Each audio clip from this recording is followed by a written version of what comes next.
yung malunggay mo. May malunggay siyang pinapatubo. Parang si ano, si Charis. Parang si Charis, kinukumutan niya yung malunggay niya.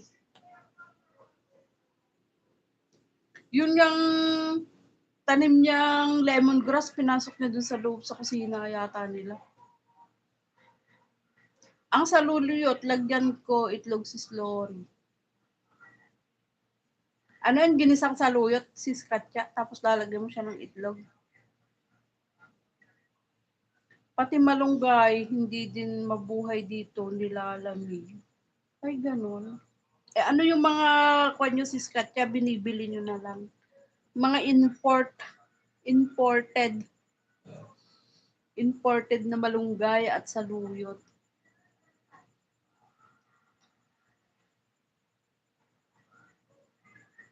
Ibigay ko sa pinsan ko, ipatubo muna niya, mag-iwan ako ng seeds para sa iyo, sis Lai.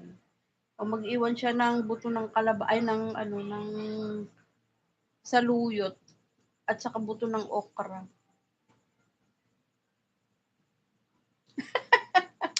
Ewan ko, sis JRS, sabi ni sis Lord, lagyan ko daw itlog. Ano kaya yun, lasa nun? Ginisang saluyot na may itlog.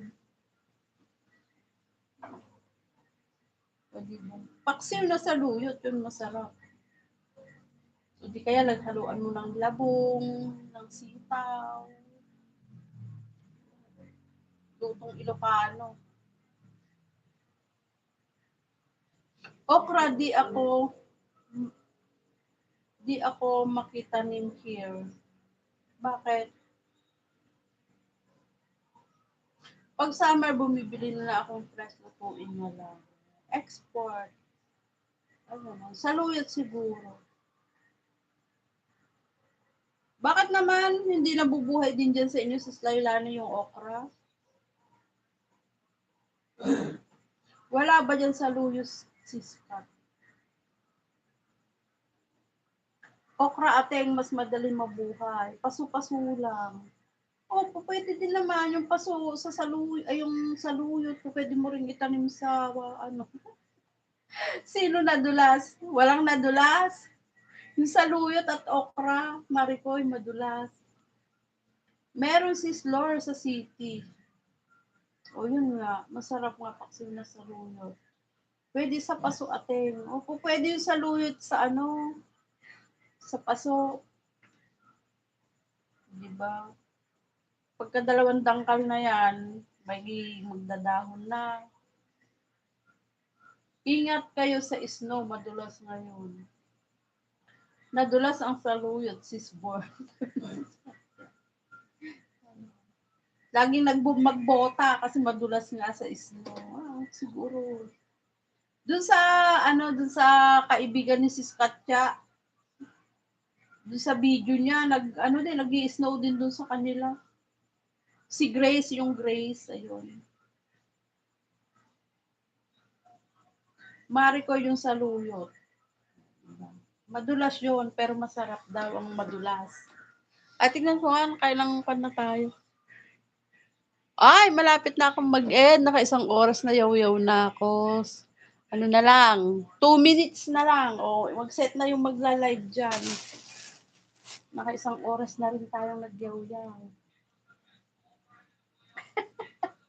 Nagkagulo na ang saluyot at okra.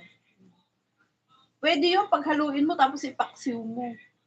Naiwan si Sis Born. Ay, hindi yan nakasunod sa usapang saluyot sa okra. Sis Kat, sabi ni Sis Lailani. O, ayan, 2 minutes na lang. Sinong susunod na mag-live sa inyo? Sis Katya. Sis Kat, sunod ka na. O, kung hindi ka busy, Sis Katya, magsunod ka na. Mag-live ka. Tatambayan ka namin. Ituloy natin yung Marites doon. Sis Leia, maraming salamat sa patambay. Sis Leia. Yan, shoutout na tayo. Maraming salamat sa support ninyo. Sis Katya, maraming salamat sa blessing. Ayan. Magluto muna akong itlog na may saluyot. Di yun ang i-live mo. Di ako nag-backgrade. Mari ko, saluyot gusto mo. Ayan.